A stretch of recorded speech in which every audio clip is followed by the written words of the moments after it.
It is a scam when you don't allow everyone to operate on fair terms. We are the Robin Hoods of sports betting. We take something back from the rich bookies and enable our customers to beat them instead. G'day everyone, welcome to episode 6 of Sunday Streams with Trademate Sports, where we answer your betting questions, discuss both new and old betting strategies, how to best use the Trademate Sports software, and welcome on guests from around the betting industry.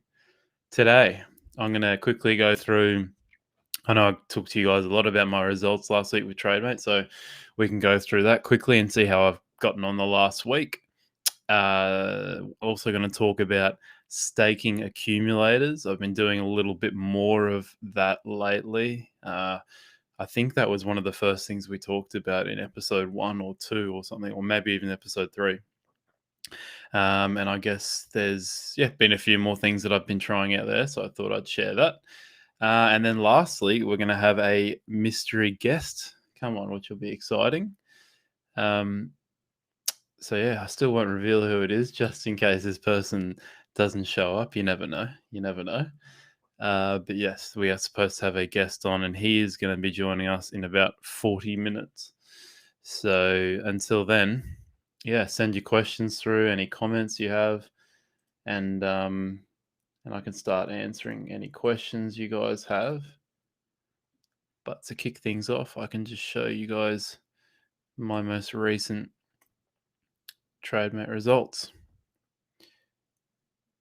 So,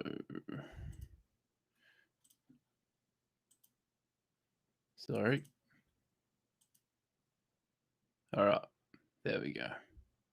So, I've had quite a week actually with my results. It's been very not really. It hasn't been too up and down, but I look back at it now. I'm trying to think where I left you guys last time. So maybe I can just do a quick look back at this last week. So I go last Sunday to now. Yeah. So all right. So last time I met you, saw you. I've actually done pretty well, I guess. So I've only put in, I mean, 191 trades is actually quite good. So yeah, I'm working around that 200 trade mark at the moment, 150 to 200 trades mark at the moment. So yeah, last time I guess I saw you guys, I would have been, I don't know, profiting about, I guess take away 1,500 from whatever this is.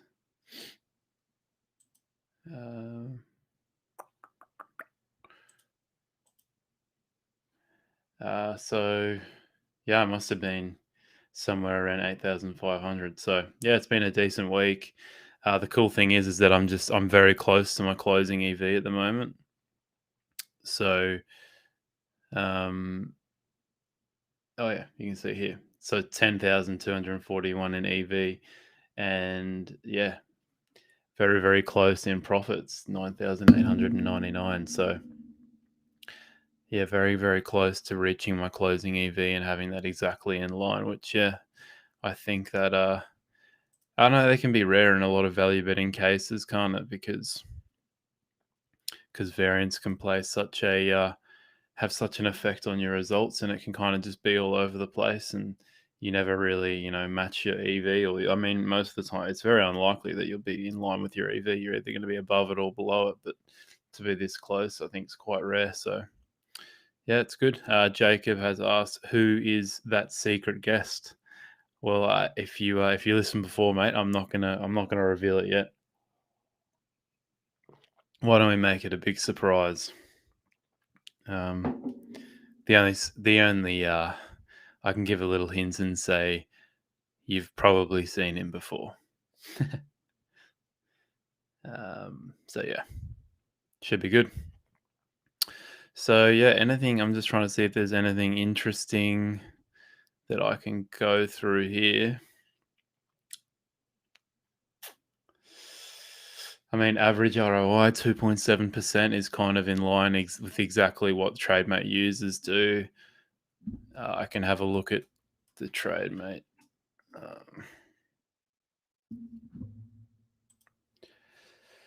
Yeah, so average ROI of 2.62% per trade for users. That's over 4 million trades. So I'm thinking, I'm pretty close to that number. So I'm just overperforming it a little bit.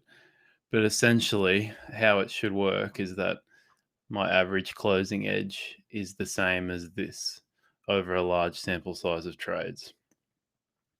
So, yeah, it's all kind of working in line at the moment, which is nice. Turnover nearing 400,000, which is kind of crazy to think that I've staked that much on sports betting, but I mean, it's just part of the game, isn't it? If you put the work in, then these things will happen. Interestingly enough, it's probably been about 6 months since I started this account, or maybe just a little bit under, but probably about 6 months.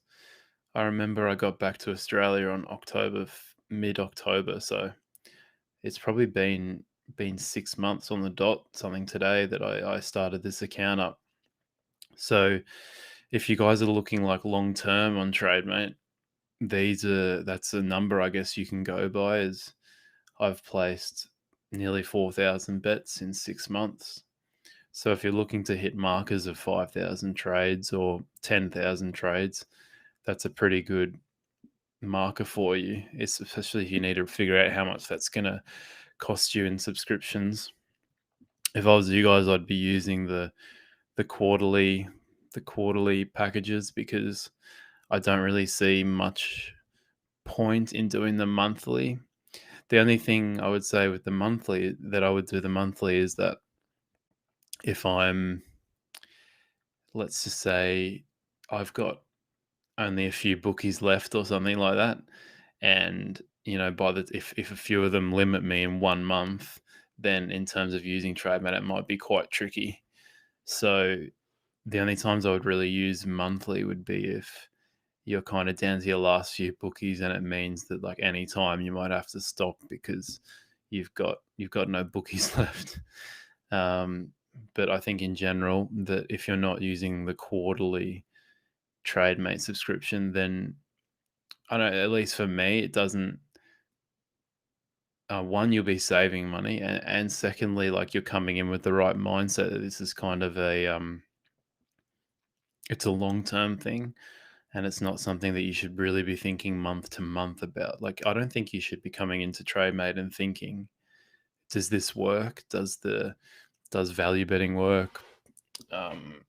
What's variance? Like, I think you should know all these things before you start, and that's why we try and push out so much educational stuff, so you guys are fully immersed in all the principles before you start. I think the only questions you should really have when coming in is wondering if the software works, if like there's like if it's actually like a nice layout for you, if it's not confusing, if maybe our software just doesn't work, like maybe we're like, if we're not spotting value bets, you know what I mean? Like maybe checking the benchmarks that we're using.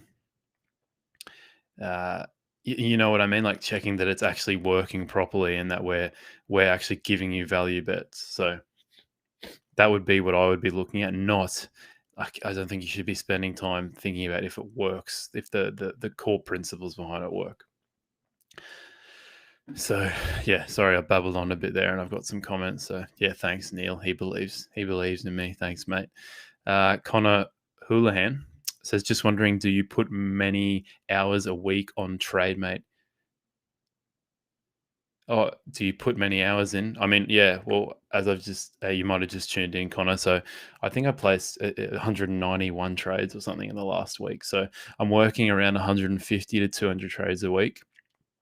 In terms of time spent, it's really not that much, eh? Like I understand that when people are starting with Trademate, it's gonna take you a lot more time just to get used to, especially if you've never placed bets before at a bookmaker, or never used Trademate before. Like, it's very simple. Like, I mean, I can show you now. There'll probably be something there. So Bet365 trade comes up. I mean, it's pretty easy. You can just look at this, and you can see exactly what I have to do. So that's not hard. And then to make things quicker, I would use things like the search bar inside the bookmaker. That makes it extremely easy for me. Instead of like going to like ice hockey, NHL, Philadelphia Flyers, and then it takes a bit of time, I'll just go straight to the search bar, type in Flyers, click on that, you're in. So anyway, I'm not really answering your question, but how many hours I put in? It's hard to say, mate, because I have it up like just while I'm working. So in terms of every day, I guess cumulatively over the course of a day, maybe like an hour and a half, if that. So what's that? An hour and a half every day. What's that? 1.5 times 7. You're really testing my maths here. What's that, like 10 and a half hours, something like that?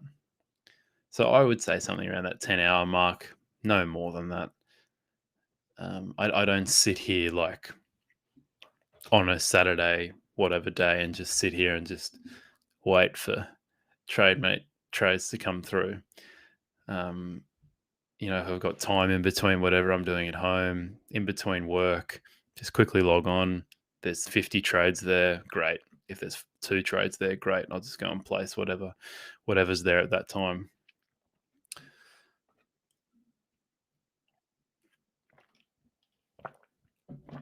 So yes, yes, Connor, to answer your question, we'll go with 10 hours, mate, something like that. And so that 10 hours to place 150 to 200 trades a week.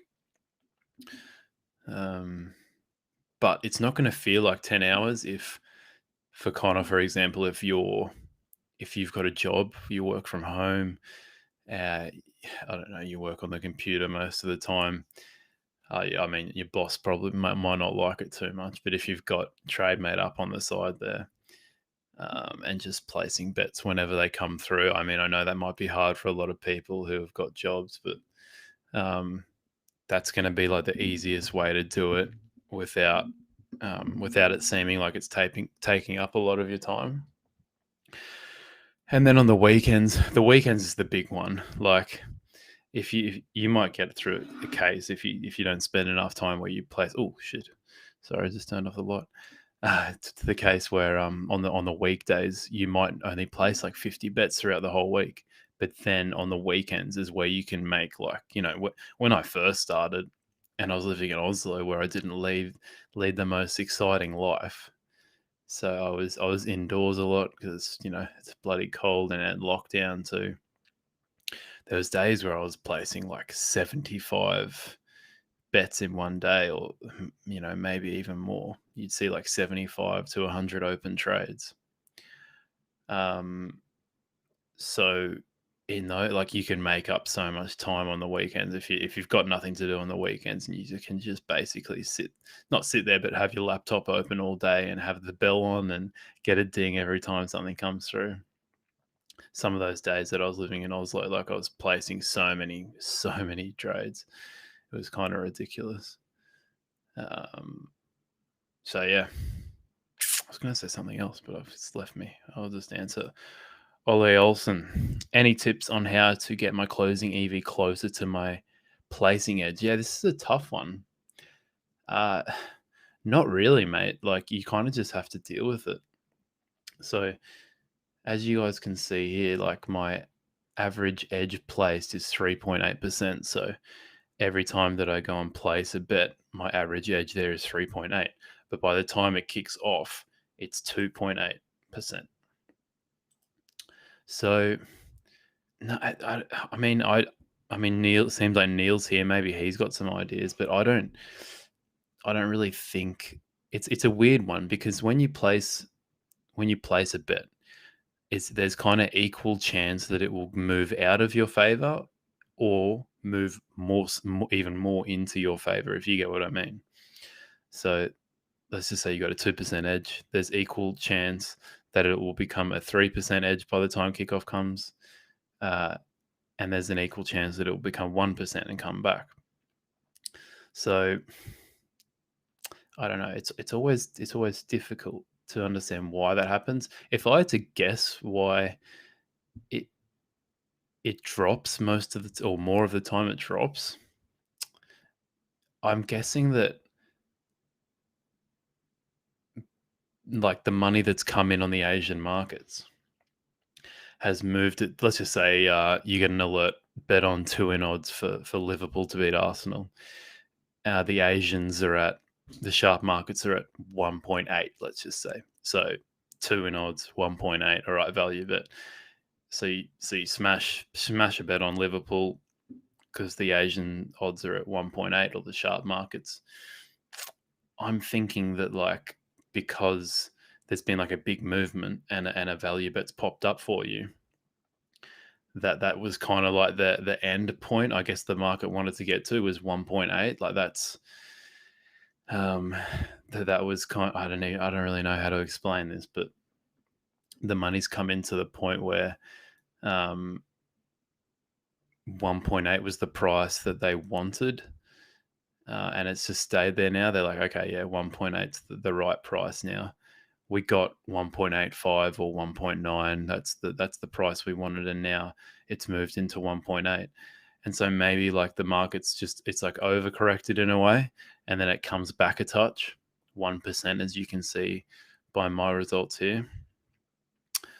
So yeah, that would be my only guess as to why it always goes down, or most over time, that your closing edge will be smaller than the edge placed, because when you get that initial trade, that's like when the market's like boom, it's been shocked or whatever, and you find that edge, and then I guess over time it just corrects us. Maybe you went overboard with that edge and it's just correcting itself over time. I don't know.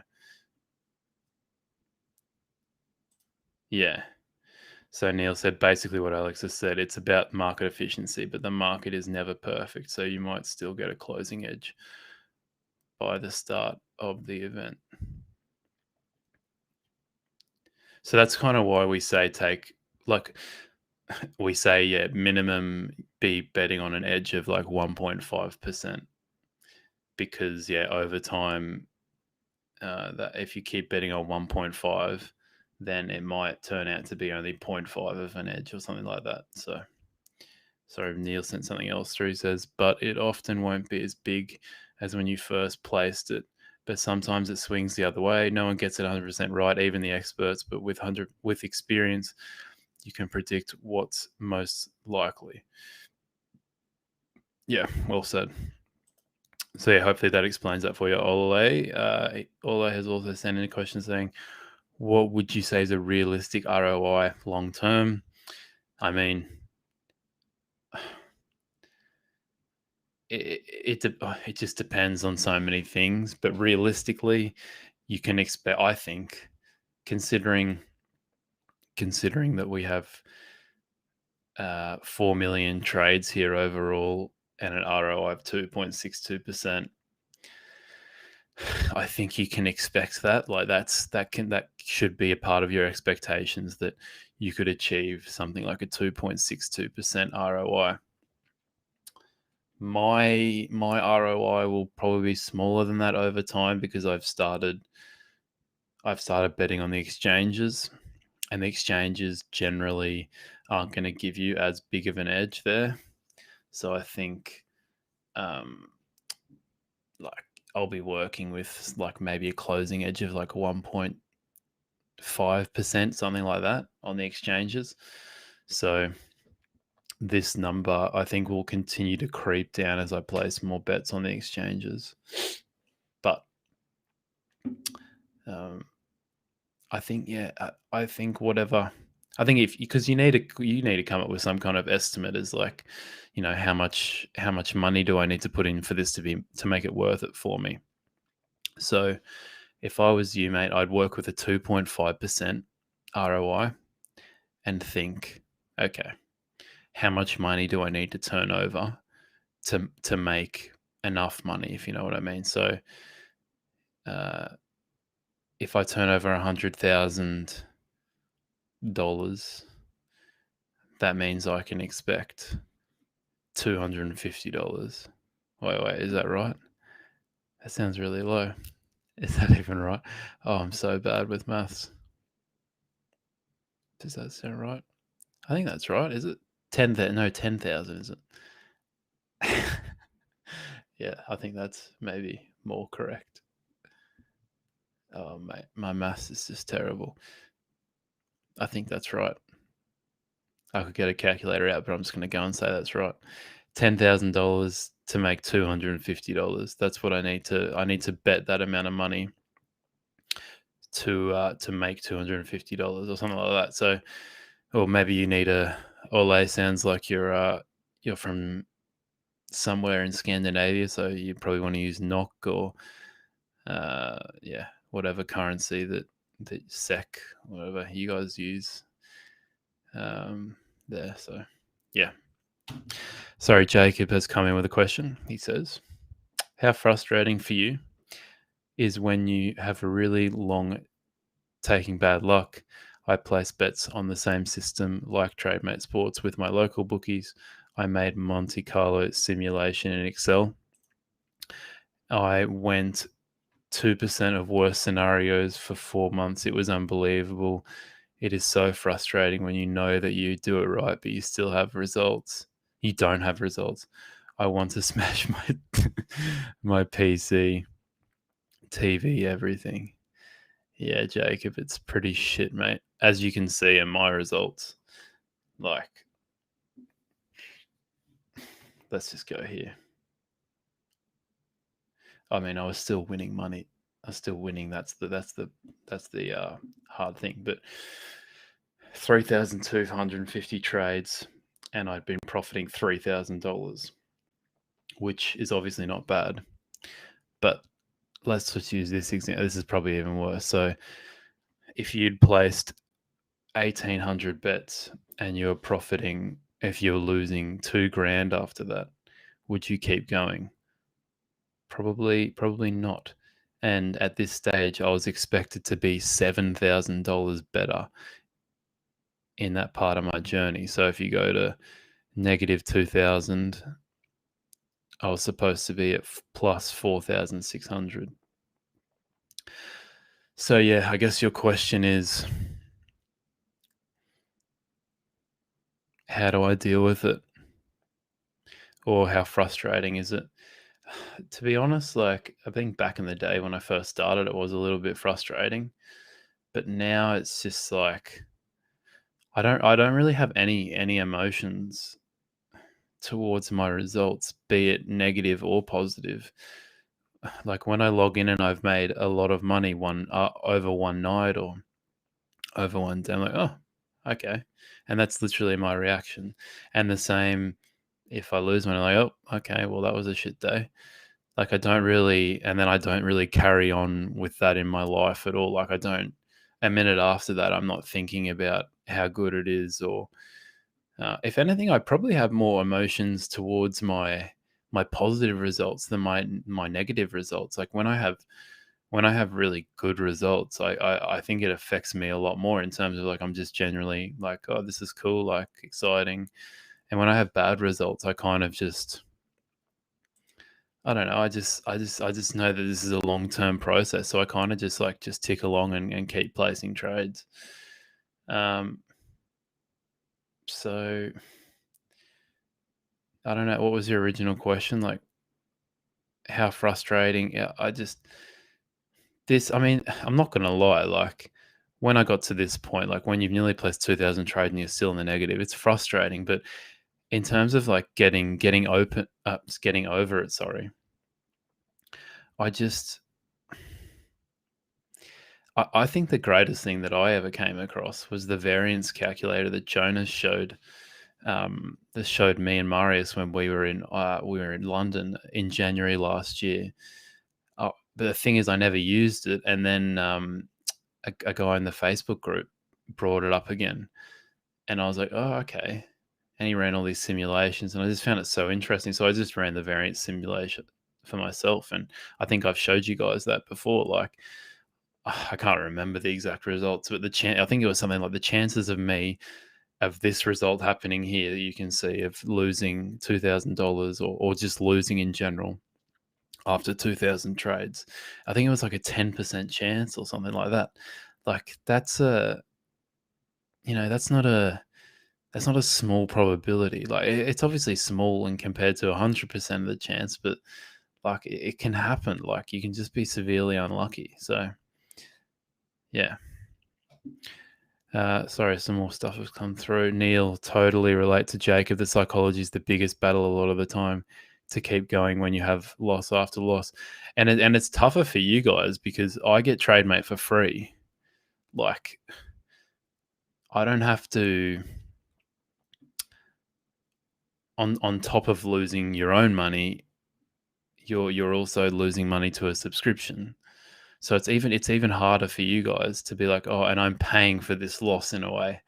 Like, I know it sounds like I'm shitting all over Trademate, but it must be even tougher for you guys psychologically to then fork out for another month's subscription. So I really admire those people who are going through long losing runs to continue to subscribe to Trademate, because that means that they obviously understand that this is a long-term thing. So I really admire that, and I admire that even if you know all these things, that you just that you understand this is a long-term thing and you keep persisting. So I admire that greatly, because I'm not in that same boat. Ollie says, how many bookies should I might just go to Neil's question, because it's kind of on the topic, and I'll come back to that. If you were betting for a living, would you feel the same?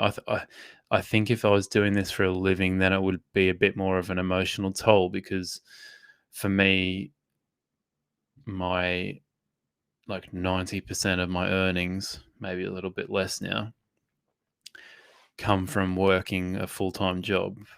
So this is kind of like, it's a bit more. My life doesn't depend on whether I have a good week with Trademate or not. So yeah, I agree with you, Neil. If this was my full-time gig, I think the emotional aspect of it would be a little bit more scary, or it would be up and down a lot more. So yeah, no, definitely. And one thing I have noticed lately is, I think about what was it, maybe 2-3 weeks ago, I actually looked up how much money I have in all of my accounts to see what my overall bankroll was. And so that's why this figure up here increased quite a lot, because I didn't realize I'd actually invested that much into betting. So to get my staking right, I wanted to make sure that my balance was correct and I'm staking the right amounts. And basically I was understaking for a lot of time. So by doing that, then my stakes kind of went up a little bit. So maybe I think that affected me emotionally a little bit, just to see bigger bets going through all the time. But not really, to be honest. Like, not really. I think it's more so just, when you know that you have to do this to feed your family in a way, it's probably going to be more emotional for you. So I understand, Neil, if you go through a bit more emotional toll than me. But I think over time, you just place more trades, use Trademate more. Yeah. You're going to get used to it and less emotional. All right, bookmakers.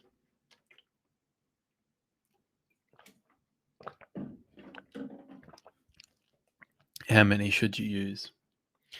The easy answer is as many as possible. As many as possible. If you can get access to 10 bookies, I would use all of them at once. But I think the minimum we kind of recommend is 5 or something like that. But, if there are 5 bookies that don't really produce many value bets, then that's kind of useless.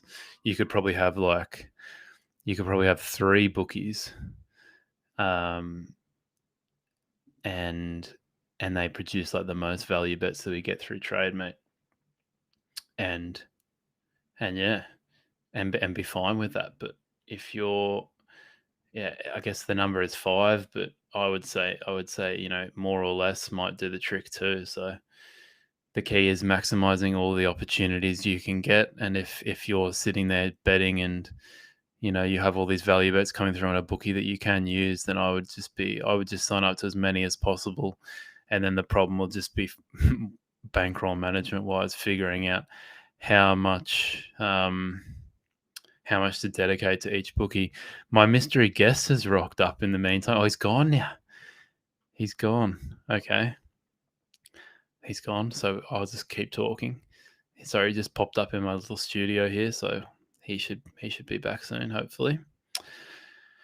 Tom Payne, how many bookies have closed on your journey so far? Yeah, I should keep track of that, but I'd say something around like 5 to 10 ish. Yeah.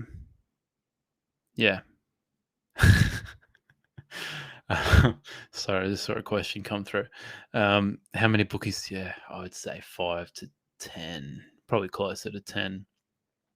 Trying to think of the ones that have definitely gotten rid of me, like Leo Vegas was one. Unibet, I've lost 2 accounts with them. BWin fully closed me. I think Betson was another one. None of the Australian bookies have limited me yet, which has been good. Yeah, I'd have to. Oh, Betfair, Bet365. Yeah, so quite a. I could if I really thought about it, I could think of a few more, but yeah, probably closer to 10. All right, mystery guest, can you hear me? I think he can hear me. I'll bring him in. Haru, my man. Oh no, I can't hear you, mate. I hope that's not. If you guys can hear Haru, let me know. Maybe it's something wrong with me. But yeah, as you guys can see, mystery guest is pro sports bettor Haru, but unfortunately he doesn't talk, so you have to make up what he says. What There about he now? goes. Got you, mate. Yeah, sorry, it's a bit noisy here. We're moving in furniture, just moved into the new house, but I still wanted Nice. to hop on and see what's going on. I haven't talked to you in a while. I know, mate. When do you reckon the last time you came on a Trademate show was? It was before the college basketball season, so at least like 6 months. Yeah, you're a busy man. How's it going? How's everything? Good, mate. You just missed me talking about my Trademate results for about half an hour, so you missed quite a lot. The exciting times of Trademate. Yeah, you were sharing with everybody about all the millions you made this year, or what? Yeah, basically. I don't want to gloat too much, mate, but yeah, essentially that's how it works. Yeah. What have you been trading on today? Well, I just took over. Actually, my partner Drew was trading, so I just hopped on. I run in the afternoon today. But right now, like this time of the year, we're basically trading NBA still. College basketball just finished, so no more of that right now. We're doing some NHL, some baseball here and there, and then obviously UFC, football, and tennis. Tennis has been pretty big for us lately with all the tournaments all up and running right now in the midst of the season. But yeah, pretty much everything to answer your question. Yeah, Whatever's available. How's all the UFC stuff going? It's been okay. I mean, we kind of haven't seen, as like that good of opportunities lately in terms of like, trading back and forth on things. But I think this Usman Masvidal fight that's coming up is gonna produce some liquid positions to trade in and out of. Does that bring back memories? The first fight, mate. Yeah, for sure. It's like it's deja vu all over again. Yeah, geez, I remember you telling me and George about that position you built up, mate. That was quite quite a position, mate. So it should be. I mean, you would think it'd be quite the same. It should be a bit more popular this time around. More people, more eyeballs. So Did you do anything with the Jake Paul and Ben Askren market yesterday? Because there's a lot of volatility and a lot of moving prices across the market. I was curious if you did anything there. yeah, no, I didn't. I didn't know. I've never seen this Jake Paul guy fight, and I know Ben Askren's a terrible boxer. So it was just like, to me, it was a bit of a circus. Like, there was all probability in the world that neither of that Ben Askren was going to come in like terrible shape and like just didn't really care, just there for the money. And same for Jake Paul. Like, I just don't trust either of them. So yeah, I stayed away, mate. But Ben Askren, I think, was like, about a month ago, he was like 3 point something in odds. And I don't know, did he go into like twos or something yesterday? Yeah, at one point at like Pinnacle, it dropped to like 2.15.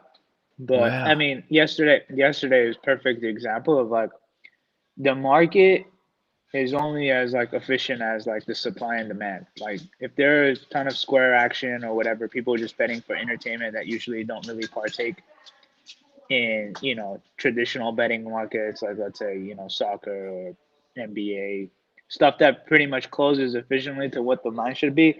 These are like very interesting situations because yesterday, you know how the fight played out. It wasn't an exact representation of what the true probability of Jake Paul winning that match. I mean, you could just see within the first minute of how the fight was going that it was more so that closing price was just based on the undiscovered variables that like people were just willing to pay the price on something that was still subjective. So, I mean, that's one thing that I've been not giving, in those kinds of spots or in those kinds of matches, like you can't even really say that, hey, like the closing line value is the exact representation of a match. So I've been trying to like pick and choose my spots on which, games or leagues that I'm going to respect the closing line value as opposed to some other ones. And yesterday was a good like learning experience just for our trading team in general. Yeah, I mean, that's like it's a one-off event, isn't it? So you can never really, like, it was such a random event that to say that the market was efficient is probably wrong. Yeah, for sure. It definitely has to be wrong. And then, like I said, people who are not really professionals, there's gonna be more people, betting that thing for fun who are recreational bettors than there are gonna be sharp money. Like, there's just so many more people that if they pull their money together that are betting for entertainment purposes are gonna outweigh the sharp money that's coming in on a fight like that. They're just betting for entertainment purposes. Yeah. All right, mate. We've got some questions come through. Sam Miller says, "Is Jonas Yelstead human?" Yes, mate. He is. He's human. I've touched him. I mean, that sounds really creepy, but he's a real person. Don't know if Haru's real though. I've never touched Haru, so maybe one day. No, I'm just a hologram. I just come on these things. I plug in a little chip in my computer and I just pop up. He says the guy's volume is so much larger than any other sharp. He would make 300 bets a day. I'm curious, so how he finds value on that many bets. I think Jonas has a pretty similar approach to what you do, Haru. So, yeah, me and Jonas are very similar. I actually was talking to him last week. We're starting. Were you talking to Jonas last week? Yeah, we're doing a few things together. Can't really share what we're doing, but we're doing some stuff. Some tag team in on some trading. Beautiful, nice. Yeah, but yeah, it's definitely we kind of after talking to him a little bit, it seems like we're doing a pretty similar approach to what we got going on. I mean, it's not my business to share what he does, but there are similarities, like just high volume approach, getting a lot of bets in, just filling a lot of stuff, whatever has value. Like at this point of our business, we're just trying to get as much as we can down on stuff that has an edge, because it's the only way that, you can really sustainably scale. And this business is just have more information, bet more things. Because you can't bet an unlimited amount on whatever it is like you want. Like you can only take whatever liquidity is offered in the market. So the objective becomes like trying to bet as much as possible and also trying to bet as many things as possible. Yeah. How does that work out? I guess like when you're building a relationship with another sports bettor, or I guess anyone in the industry, like how does that process work out? Is it just as simple as like sliding into some DMs, or how does it work? I mean, for the most part, yeah. I've been on a few podcasts here and there, so people listen to that stuff, and then they reach out and they're like, "Hey, we have this and this account, or do you want to partner up on such and such?" And we're like, "Yeah, sure." If like the structure or like the agreement or the partnership works out or it's in line with what we're doing, then there's opportunity there. I think just building like a network of people who are in the same space, whether they're betting like you or aren't necessarily betting like you, have access to certain accounts. Like, it's cool. Like, I feel like that's one of the most important things as you try to get to that next stage of like betting, is like building up a network and like seeing how other people can help you, how you can help them, and just exchange value. I think it's a valuable thing to do in this business. Yeah, nice. Neil says hi. He says, nice to see you again, Haru. How's things? So, how is things, mate? Good? Yeah, everything's going good, man. Just been pretty busy because of like the move to the new house. Oh, yeah, that's Just right. trying to knock that out of the way. You could see it's like a little messy here, but this is the new space downstairs. Look at that. Jeez, he's gone big time. I actually got to show people now that I'm here. I'm on my iPad, so I can show people. Mate, People will like this. One day I'll come over and we can do a house tour like we did with Jonas. Yeah, for sure. I'm going to show you the projector real quick. So this is how it looks like. This is going to be a little sports betting room. Oh, I love We're it. getting a new couch in here, but there's a 100-inch projector here, so all the big time matches are going to go up here. Nice. So this is going to be my little area, and then right here is where I'm going to put my desks. So I'm going to have like a view of the projector while I'm working. Fuck, awesome.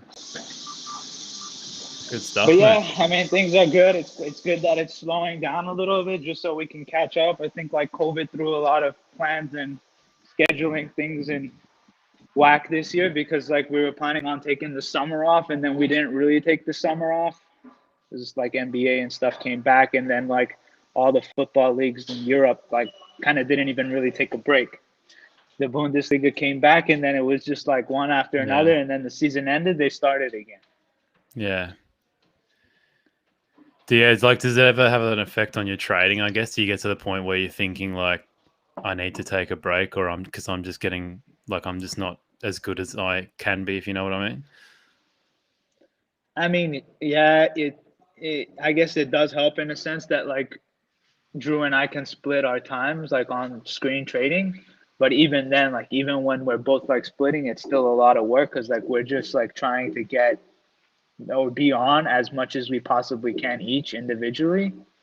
So it still requires a lot of hours. I mean, of course, some days you're gonna wake up and you're gonna be like, damn, like I don't feel like trading today. But like when you sit on the computer and then like you start seeing stuff flashing, you're like, I gotta bet this, I gotta bet that. Yeah, you can. And you gotta, you see this move and you see that, and next thing you know, like 5 hours have passed by and you just like, you didn't even really feel it. So, I mean, when you like love what you do, like you just kind of push through it, even like during hard times, like because you're like zoned in that moment. At least for me, you're zoned in that moment. You're trading, like you enjoy doing what you're doing. So time passes by like really fast. So we don't feel it as much, but your body does. Like it's a body and mind thing to me at this point. Like my mind tells me like to push, but there are certain things of like having to sit all day or being in front of the computer is not really something that I enjoy as part of this job. But you just kind of push through it, and then like looking forward to like the summer and like knowing that we're gonna get at least 1 month off. It kind of balances, working the entire year. I've always said, and I mean, this is just general advice. I'm, sharing some of my, my philosophy. Like, if not all things in your life have to be balanced, like in the short term, but like in the long term, as long as they kind of all balance themselves out, I think that's a healthy approach. Like right now, I just spend a lot of my time working and trading as much as I possibly can, because I imagine that, down the line, 4 or 5 years from now, things are gonna be different. I'm gonna have to spend more time with family and such. So I'm just trying to, spend this time still young and stuff, trying to work as much as I possibly can, and then probably things will start, balancing out to be more involved with family and such. Yeah, are you so in the summer you'll just take a whole month off and no trading at all? I mean, we'll still trade, but it's not going to be as extensive or like require us to be like from our big setup. You saw my setup, like the 3 monitors and stuff. I don't think the menu is going to be as extensive, with college football and basketball, NBA, all those American sports kind of pretty much being on break. We have the flexibility of like having a smaller setup and being mobile and just betting from, wherever we are. So I'd probably take like a mobile setup. Like the plan is like in the summer, like July, for example, take a trip, to Europe or, go places, see places, and then I'll have my mobile set up and be able to bet stuff as we see it come along, maybe a few hours in the morning. But it won't be as like, hardcore as it is, during the fall and winter. Nice. Well, someone said they bet $800 on Jake Paul, Sam Miller. So well done, mate. Does he mean live betting when he says trading? I assume so. Oh no, you just mean like just generally betting. Yeah, just general betting. I mean, when trading is kind of like a universal, term. What I'm really doing is just like betting. I have an edge, I bet it. I'm not necessarily trying to trade and like arb something or like bet live, across like when things happen in a match, trade in and out of position. No, that's not like really what I do. When I trade, I'm mostly on screen watching stuff, absorbing information as it comes into the market, and then bet on the side of value that I like, kind of like with the Trademates approach, just on a higher scale. Yeah. Neil says, while you're on, mate, any books you recommend on betting that you've read recently? Or I interesting haven't had journals, much. papers? I haven't had much time to like read and stuff lately, but I mean the ones that I recommended in the last blog post with you guys was the one I recommend, the one from Ed Miller, Logic of Sports Betting. But there isn't too many like advanced books out there. I mean, I think there are better articles online. Maybe me and you can like put up like a blog post or something with a bunch of references later, and people can take regards to that to get more valuable content if they want it. Yeah, I just don't know definitely. the ones off the top of my head right now, but we could put something together. Yeah, all right, sounds good. Tom Payne says, do you think the Brooklyn Nets are gift horses for the NBA chip? I have no idea what that means. What's a gift horse? I'm from the USA. I never heard that before. Or maybe I just live under a rock. I gotta Google this now. Gift horse. Yeah. Don't look for gift horse. Nah, I can't even find that on Google. You gotta tell me what that means. Yeah, there you go, Tommy. If you want it answered, mate, what's a gift horse? Donnie Brasco says, where you spent 1 month off at a beach. I don't really understand the question, but... Oh, any particular location? No, I just, wherever I feel like going, I'll go. I think a month is plenty of time to go see different places, not just stay in one spot. I don't get to travel too often, so when I do, or like when I get to this summer, I probably would want to go to a few places, and I think Europe will be an ideal spot because the short trips between country to country. So the plan is Europe right now. Okay. A gift horse is a sure thing. I mean, nothing What's is the really NBA a sure chip? championship. Oh. I mean, nothing's really a sure thing. Everything is based on, probabilities. Are they likely to win the championship? Yeah, but I wouldn't necessarily say it's a gift of a championship. Because I mean, they are dealing with I mean, the NBA is also right now, like we could say, like the Lakers were also kind of a sure thing, but with all the injuries they faced, they're kind of at a disadvantage now, especially against like the Nets. We don't know how like LeBron and AD will be when they get back. But like just for example, even the Nets have been dealing with their own injuries. Like Kevin Durant hasn't even been healthy. Like I just got an injury report that he's headed to the locker room. So like you don't know what's gonna happen with these spots. Like 1 month in from now, like LeBron and AD can come back and they'll just be really healthy and play. I think based on how it's priced right now for the Nets, they have to go through a lot of good teams still to get to the championship. There's still some contenders in the East, and then the West is already strong. So I think it's all priced in. The best time to get on like a championship bet or a futures bet like that is if news comes in on a player getting injured, and then you just go and try to get whatever you can before the market moves and factors in that key injury or whatever that's take place on a team.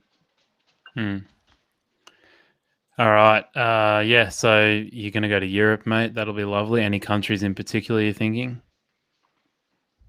Well, we're gonna it's gonna kind of be like a last minute trip because we're gonna see like who's gonna have like strict restrictions or whatever with COVID. So it's kind of up in the air right now. Last year we had already planned a trip and we were going to like Rome, Greece. Was gonna stop in Armenia as well. But this year we're just gonna kind of go and take it like maybe a couple weeks in advance and see what we can put together based on restrictions. Nice, mate. One day you can come to Australia, mate. That's how to really spend a month, mate. Yeah, I was actually in Australia a few years ago or a year and a half ago. I want to come back. My wife has family there, so I'll be there soon. Nice, brother. All right. How do you handle losing runs? Do you take a break or ride it out, mate? Not really, man. You have to ride it out. In December, we probably lost like 30% of our bankroll. Like that's probably the biggest downswing that we've had. And when was that? December. Yeah. December, like maybe 4 or 5 months ago, we had maybe lost like 30% of our bankroll at the time. This is a lot of money, and we were just like kind of in a position because we're like so used to winning. We're like, all right, like, are we doing something wrong? Like, what can we do differently? And I think it was just a very good. It was a good moment for us to embrace ourselves and also endure that emotional effect it has on you when you go through such a losing streak, because I don't care who you are. Like if you lose like 30% of your bankroll, especially if you are, high stakes, sports bettor, you're gonna feel it because you're not like playing with play money. So in those moments, it's just a good opportunity to really strengthen your character and your personality, and know that if you can get through a moment like that or a situation like that, then it's going to help you. Like if you encounter a situation like that, like let's say, another 6 months from now or 3 months, whenever it is. Because if you do this for long enough, it's bound to happen. If you like, let's just say you have like, let's say a 5% chance of having a losing month or 10% chance of having a losing month based on the volume that you're doing and the quality of the plays that you're betting, then it's going to happen. If you bet 3 years in a row straight, you're going to have one of those months, no matter how good are the decisions you're making or what kind of plays you're placing, it's going to happen. So we don't really take a break. I think the one thing that helps us in me personally in a situation like that is having a betting partner, because you're able to go back and forth and share your the thoughts. They don't really get stuck in your own head, and you're able to kind of just get through it and grind out of that position and that emotional position that you're in for losing that kind of money. We don't really take breaks. I don't really believe in it. If you feel like it's going to affect you and you're going to make bad decisions, take a break. But I think we're experienced enough, and having a betting partner has held me accountable. So we are just able to get through it without altering like the quality of our plays or our process of making trades. We just believe in what we're doing and go with it. Man, that's crazy. That must have been like quite a shock to the system. And I mean, this is so valuable, mate. Like I'll clip this little video out and send it to everyone that ever asks about losing runs and stuff like that. To finish that story, we started betting, I think, like professionally in like as a team, me and Andrew, in February of 2019. So it's been a little over like 2 years. Like we've been going at it as a partnership. We had one losing month in July of 2019.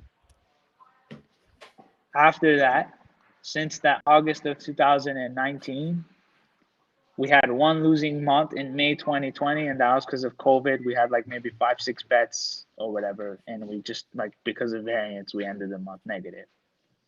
Since that May, we haven't had one losing month. That December I told you where we had lost like a good chunk of our bankroll, it was in the first 10 days of the month. The last 20 days we came back and wiped out all of what we had lost. So I mean, you just have to stick to it. It's gonna happen. You don't know how variance is gonna be dealt to you. It's part of the sample size. You don't know if it's gonna happen all in one day, in 1 week, in the entire month. It's just I look at everything as like one big picture. You know, like it could have looked like we were having a losing month, but we turned it around and we washed out everything we lost. So we haven't had a losing month since May of 2020. One losing month in the past 24 months. So in 10 days, you lost 30% of your bankroll. That would have been just the worst. So you must have literally lost every single bet. We were losing everything. Like it was like we were waking up in the mornings and like if we had a winner, like we were jumping up and down. Like I'm exaggerating, but like that's how it was. Like we were just excited. Like our first like winning day of that 10-day stretch, we were like, holy shit, things are gonna turn around. And then Drew was like, you know how you bring an elephant down, right? He's like one bite at a time. I was like, yup. And then every day we were just like chipping away at the balance that we had lost for that 10 days. Oh man, that's a great story. Thanks for sharing, mate. It's so valuable for everyone listening to the stream, and I think anyone using Trademate and stuff like that, because you know, like we've said, we're essentially doing the exact same thing, and variance can be very, very tough sometimes. For sure. Donnie says, I have a 10K bankroll to start. How long will it take to become a millionaire like Jonas? 1 year if you ask Jonas. Well, to put it in a context for you, I probably started with like a 5K bankroll, and you know you can easily in that first year we probably 250. We 50x'd our bankroll. And then from there, it's just like, so I think that, you know, if you're positioned with the right resources, like in terms of odds and stuff, like 500K is like doable. But, you know, that's like you making good quality decisions, like really pumping volume, making sure you're like your turnover is like churning every single day. Like when we started that 5K, like I was like putting all the 5K in play. Like I wouldn't bet games like, you know, towards the evening or like the next day. Like now I do. Now I can put positions for like next month if I want to, just because I have to leverage our, you know, our capital and put it to work and wherever I can, because otherwise the money would go underutilized. But when I first started, I was like trying to look at like what I can find an edge in games that were about to start or about to like, you know, like an hour away or like 2 hours away, just so I can make sure that the money was not tied up for a long time. Because when you're trying to build your bankroll, it's really important to make your money as liquid as possible. You don't want to go, if you have like a $5,000 bankroll, you don't want to go and put positions like 10 positions on futures bets or like who's going to win the Premier League in October, December time. You want to place bets that are going to be graded almost instantly, like within 2 to 3 hour time frame, so that you can use the winnings or like your expected value from that bet, assuming everything gets simulated and you're up on that $5,000 dollars you placed across several bets, so that you can flip it over and over and over and keep turning over until you pump up the volume. Because with like a $5,000 bankroll, I was turning it over like 3 times a day. So with 5,000, I was doing like $15,000 turnover a day. And then it would just, as my bankroll was growing, I was doing more and more and more turnover. The objective is to just don't focus on like how much you have, focus on how much you're betting. Like focus on your turnover more than like what your bankroll is right now and where you want it to be. Focus on just getting as much turnover in good spots, and the rest is going to take care of itself. Yeah. Valuable, mate. How much time have you got, mate? How much time? Yeah. Like right now? Yeah. I'm still around for right now. It's kind of slow, so I'm able to multitask. All right. I just wanted to make sure we don't. I think I could. If I wasn't on the iPad, I'd be trading with my eyes closed right now. It's pretty light menu. Jacob says, are Haru's bets based on hard data, mathematical modeling, or more based on feeling of particular match race? I'd say neither of those, mate. Well, yeah, sorry, my family just came over, but I heard your question. What I like to say is I like to pay. I'm really like observational. Like I'll see how markets have moved, and then like I'm able to gauge like which way a market's gonna go before like the steam even happens. It just comes from experience. You know, when you watch something for a really long time, you're able to get a pretty good grasp of it and understand how markets are moving. So I'd like to say that I model the market in a sense because I'm looking at like what kind of patterns that we're seeing. It's basically technical analysis of the market, and I'm basically putting probabilities of like which way a market's gonna move, like where the liquidity is positioned, just a bunch of things that help me gauge which way the market's gonna go. Because for the most part, like the objective of the game is to get best prices possible and also plus EV spots. And then that's really correlated with closing line value, right? If you can get closing line value and a lot of your positions, then you're going to make money in the long run, right? So the objective for me is just to be able to gauge like which way a market's going to go and just be as early as possible to that move. So I don't have to wait for like a soft bookie to just be hanging a line there and for me to match that against Pinnacle and bet it, because that's very easy to do. Anybody can really do that. And then the Trademate software already has that in place for you. But when you like start to become a professional and like bet at a higher level, like you don't have the luxury of doing that. You have to be one step ahead so that you can beat the moves before they happen and not rely on like one or two of your outs to have that line. You want to be able to get them everywhere. Yeah. Well said, buddy. I think Connor's here got some questions about accounts. So he says, how do you deal with restrictions on your accounts or new regulations? I'm getting a lot of KYC or know your customer. Do you from a lot of sports books these days, slow withdrawal times and asking for selfies with documents? Do you have these problems in the US? I mean, with any like regulated bookmaker, whether it's in Europe or US, I mean, it's just a headache. Like you open up an account, it's under your own information. It's just a headache. They within a week of betting, 2 weeks of betting, your account gets shut down.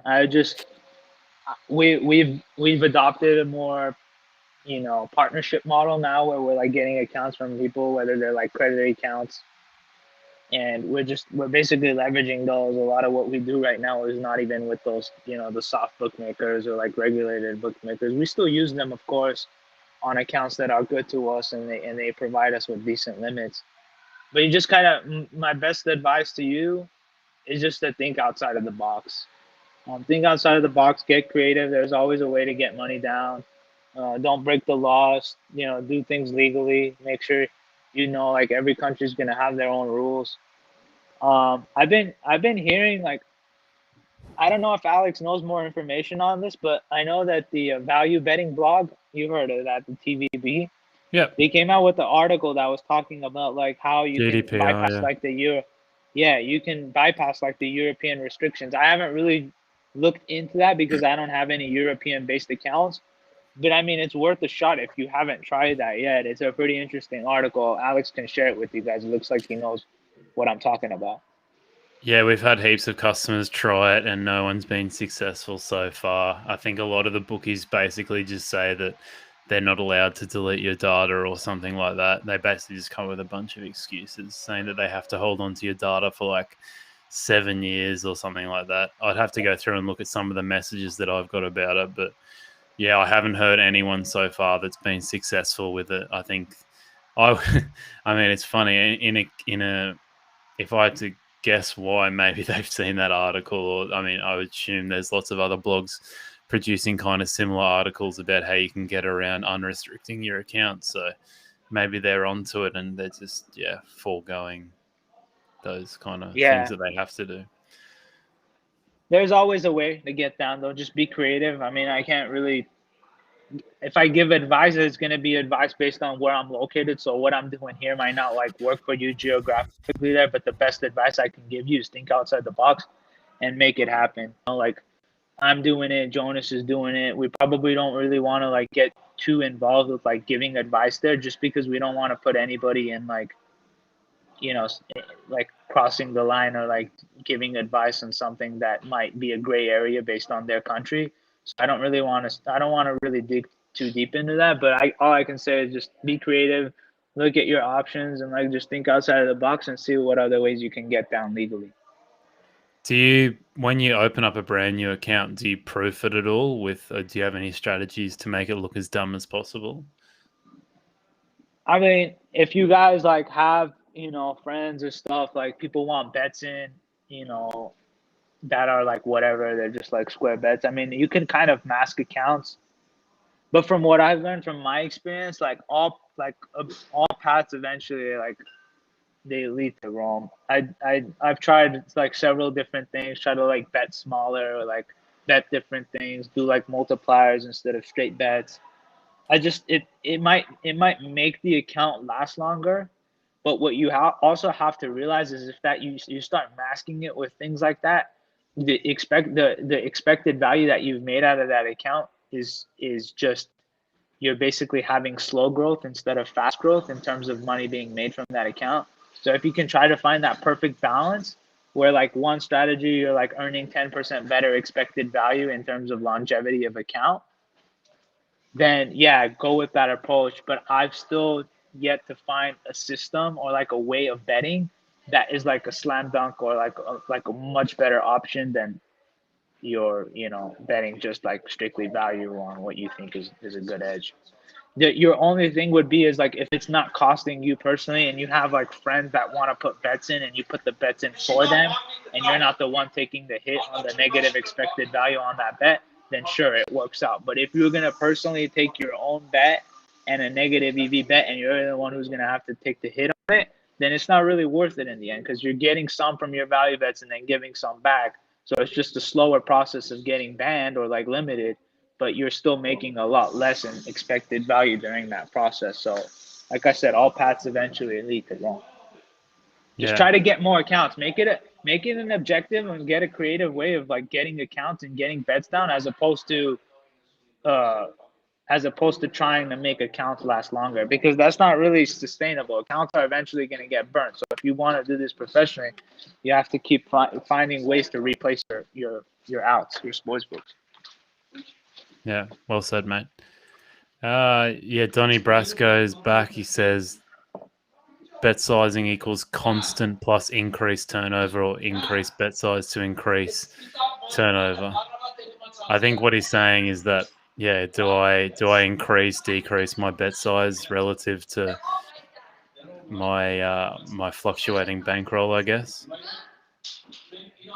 Yeah, usually what I was doing was like kind of using a hybrid Kelly model, because it's hard to gauge, right? Like how am I going to say I have X amount of dollars in my bankroll when a lot of it is tied up? I don't know how much money I have in my bankroll. How am I going to really Kelly that?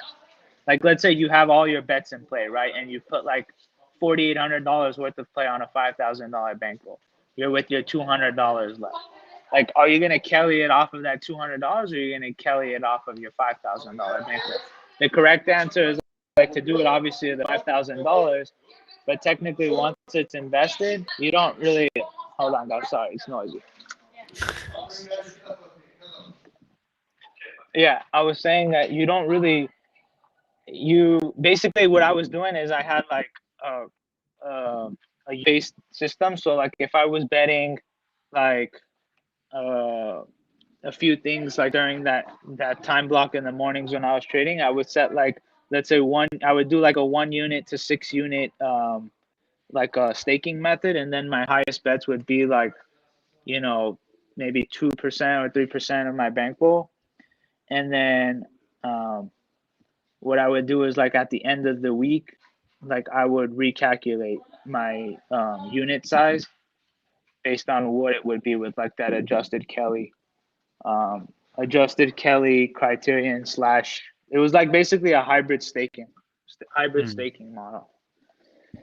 So I Okay. use that. I know it kind of sounded confusing, but if people want to know, I can share if you guys message me, I can share my staking model on what I was doing. It was actually it was useful. It would help me stay organized, and it also helped me get a ton of money down Yeah. the correct way. Yeah, that's awesome, mate. And yeah, question here from 13 Gibney. He says, how did you get into gambling and realize you had an edge? Are there sports where you tried but failed to bet? How to get into gambling? You had an edge. Well, I got into gambling at a young age because my daddy played a lot of poker, so I was around, gambling my entire life pretty much. I grew up first in like the poker scene, and then I started getting involved with watching a lot of basketball because I really liked playing basketball. So I watched a lot of basketball, then realized obviously, that you can bet on this stuff too. So I kind of just started off as like a kind of like recreational bettor. I wasn't really that skilled or anything, just kind of enjoyed watching games and betting. And then that's how I kind of just like transitioned into like doing this profession. I started joining communities online, um, trying to learn more about how to beat the game. It was kind of a natural transition. I didn't really jump into it and was like, oh, I'm gonna start value betting right away.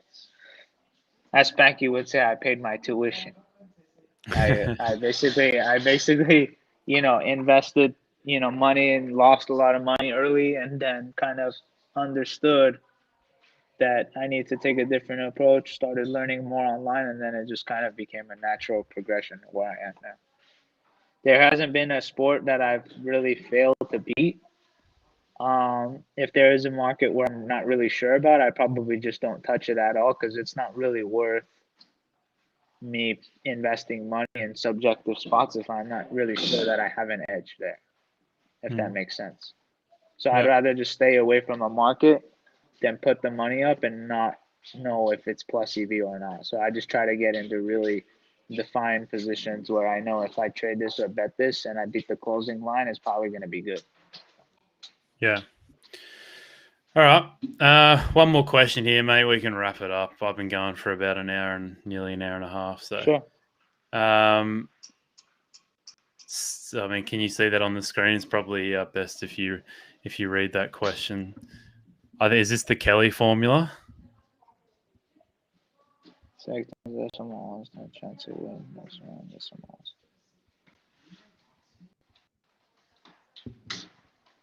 I think so. I mean, it's maybe throwing me off a little because of the decimal odds. I'm used to the American odds, but it's possible that it is.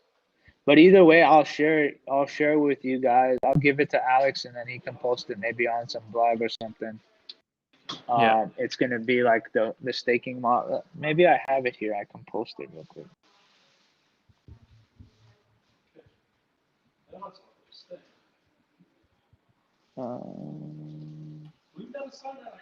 Yeah, I actually have it here. So if Kelly, okay, so basically my hybrid staking model was dependent on what Kelly criterion suggested. So Kelly criterion suggests how much of your bankroll you should place on a bet percentage wise, right? If you have X amount of edge.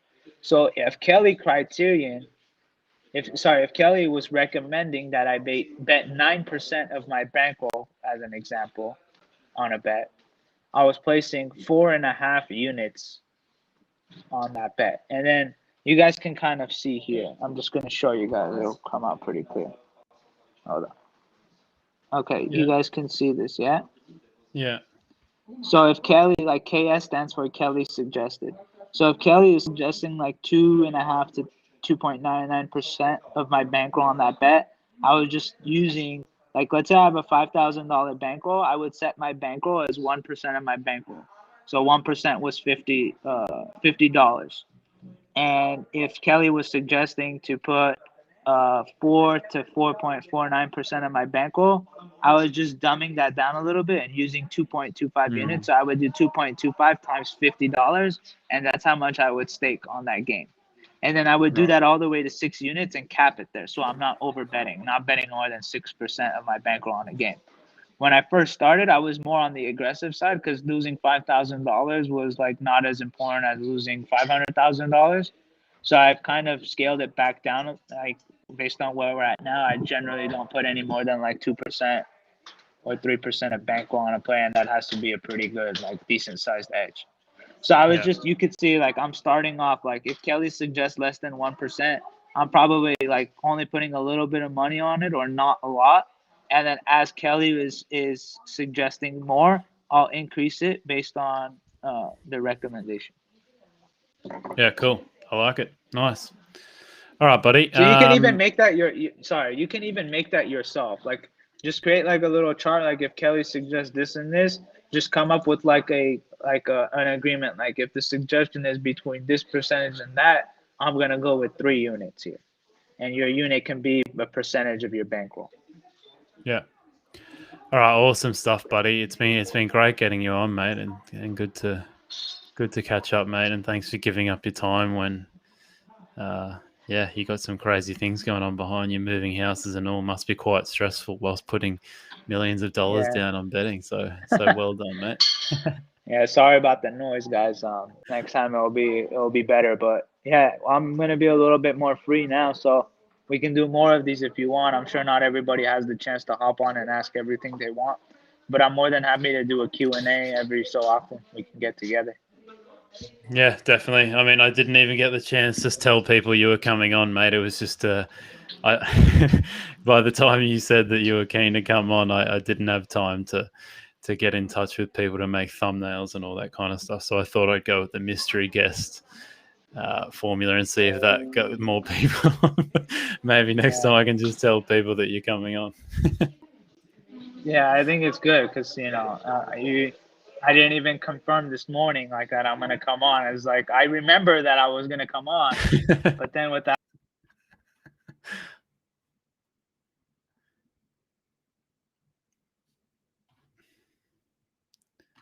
I don't know. I think I might have lost Haru. Yeah, I can't really hear Haru anymore. Maybe you can hear me, but I can just wrap things up. Next 2 weeks for Sunday streams, I am not going to be here. I'm going on holiday. So we're going to have 2 weeks off Sunday streams and we'll be back. I guess it would be, I think it's like the 9th. Yeah, the 9th of May will be the next Sunday stream. So I will catch you guys then. Just be aware that you can get some discounts with Trademate Sports at the moment, some quarterly discounts. So if you're unsure what those are, I would just quickly have a look in your emails and see if you got an email from us. I think it's something like for quarterly core, it's like 270 euros or something like that for a quarterly subscription. So if you want that now, you need to message our customer support within the next few hours or that will expire. But yeah, thanks everyone for watching. If you can give the stream a like, that would be superb. Subscribe, comment, all that kind of stuff. That would be awesome. Comment any questions so I can get to it. And we'll see you guys in 2 weeks. Really enjoying this, guys. And thanks for tuning in.